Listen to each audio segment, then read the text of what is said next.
how to make your relationship successful. What's up, guys? Welcome back to our channel. If you're new here, thanks for stopping by. If you're a returning viewer, you're welcome. Please, if you've not subscribed, hit that subscribe button and turn on the bell notification so that you'll be notified whenever we drop a new video. Today, it's all about those things that you can do to make your relationship a success. We know every relationship has its ups and downs, and everyone, whether married or you're still dating, you want your relationship to succeed. So there are 3 key things that I've outlined here that will help you steady the ship of your relationship and steer it towards the expected goal. So let's start with the first one, which is honesty, openness in every relationship. As you know, anything that you are doing in life that you're so honest about, it yields the kind of success that you intended from the day one. It gives you the absolute result that you have always envisaged even before you embarked on that project. So honesty is one factor which can make or break a relationship. When there is honesty, it leads to trust, which turns into rest of mind in every relationship, and both parties will now relax and enjoy their relationship.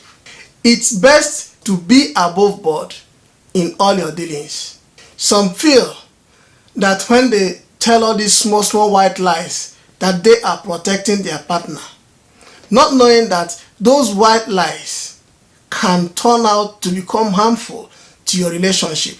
It can even create a problem that will be so difficult for you to amend. For a relationship to succeed, both parties must be on the same page and operate on the same level of honesty.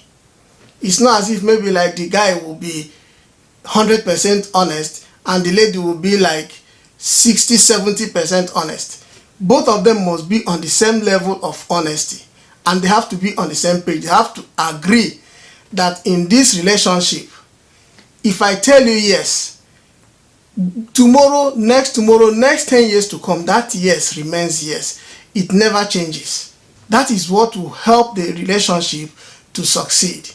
Being honest in a relationship makes that relationship comfortable. It will make you relax. It will make everything about the relationship to be something that you look forward to the following day. Each day you wake up, you want to, you'll be so happy with yourself that you are in such a relationship. Your mind will be at rest. You will be so comfortable that when you sit down, you sit down as if you're the president of your nation. That is what honesty brings to a relationship.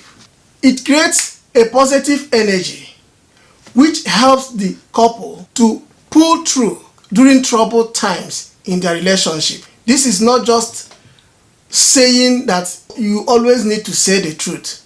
No.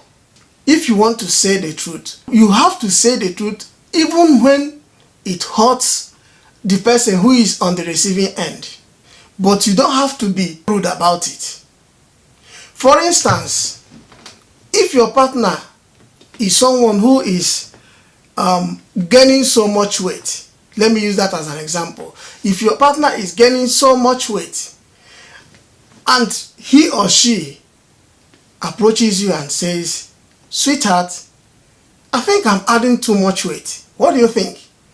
And you, the guy or the lady, sincerely within you, you don't like it, or you don't really like the way your partner now looks. Maybe looks so chubby, or he or she is gathering so much flesh, and you don't like that. You want him to be the way he or she used to be when you first started, or kind of maintain the kind of way that you like.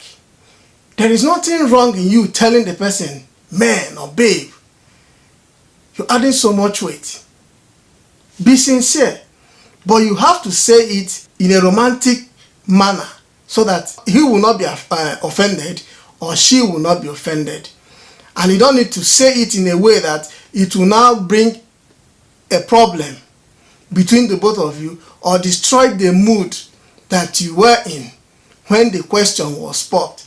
So say it respectfully, say it mildly, say it in a way that the person will understand so that it will not come in between the both of you at that particular time.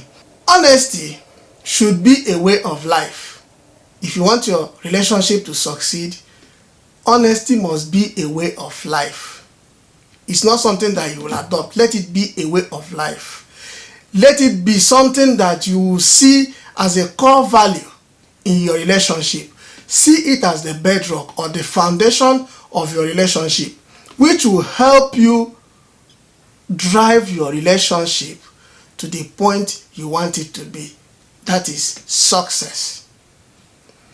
And this brings us to the next point or the next factor that I feel or we know that it's what drives a relationship to succeed, which is forgiveness. Forgiveness of faults. We all have our faults. We all have our negative sides. No human being is perfect. You are not perfect. I am not perfect.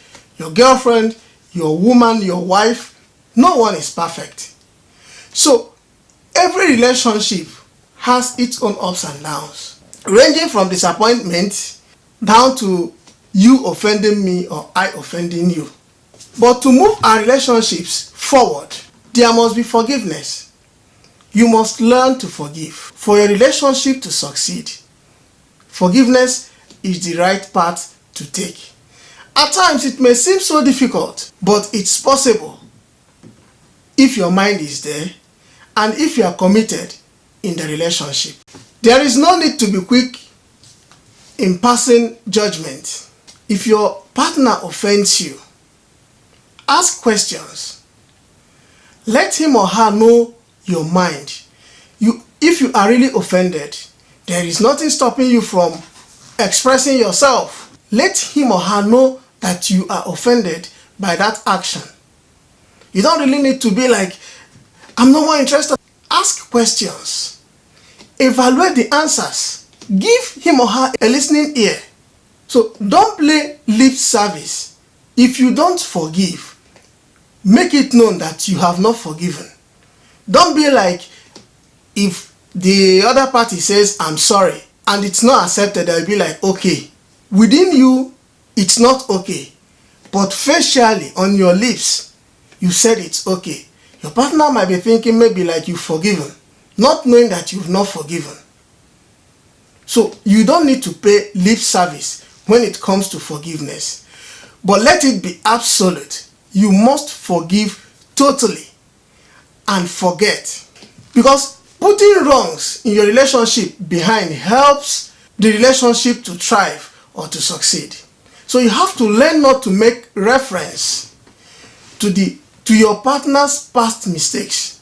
You don't really need to start going back to something that happened 3 months ago, 1 year ago. No. Let bygone be bygone. As you say that you've forgiven, let it be that you have forgiven completely. Forgive 100%. If you are still holding onto what the other party did last time, you're equally holding yourself down. Anger eats so deep into human lives. Anger can destroy someone. Anger can destroy your relationship. You don't need to allow anger or allow grudge to threaten the foundation of your relationship. Anger can threaten it or can even go as far as collapsing your relationship if care is not taken. And that brings us to the next point that I have here, which is commitment. For any relationship to succeed, the both parties must be 1,000,000% committed to that relationship. You may ask how. It's very simple. Through quality communication. Through quality communication. You have to be in communication with your partner all the time. Whether both of you are in the same environment or you are in a long distance relationship, both of you must be in constant communication for your relationship to succeed. Your spare times, if you are working, you must spend your spare times together.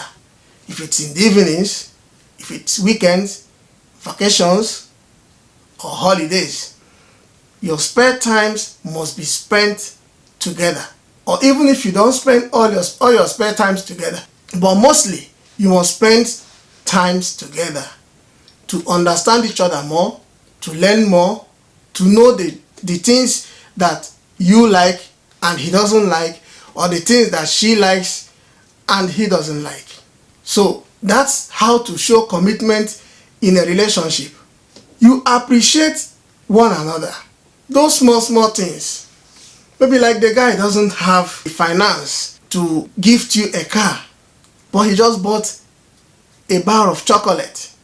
That's what he can afford at that particular time. He bought a bar of chocolate. You appreciate those inexpensive gifts. That shows commitment.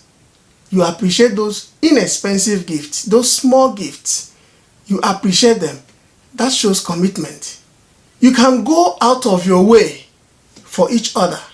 If one is in a tight corner, and maybe like if you come to his or her assistance, if you come to his or her aid, it may hinder you from or disrupt the plans that you have made for yourself. You can put yourself in that difficult position to help the other person out.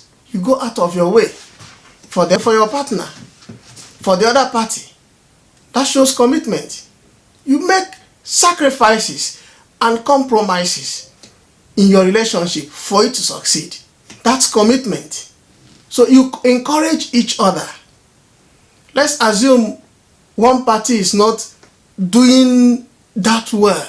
He or she doesn't have the kind of job that will bring fulfillment. You give encouragement. Be there for the person. Be there for your partner. Encourage him or her. Stay put. A better job will come.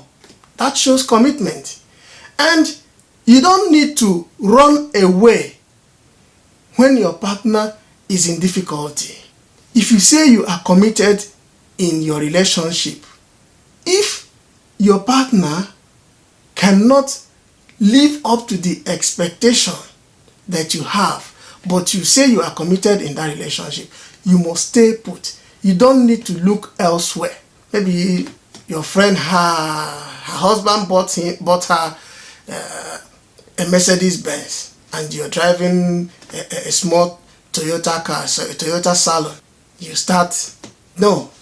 If you are committed, you will know that the future holds better things for you. That shows commitment. Okay? So you seek advice from each other. You seek advice. You can advise yourselves on how to go about maybe your daily activities, how to go about things in your workplace, the things that you should do to improve your life or improve your family or improve your relationship. You seek advice from each other.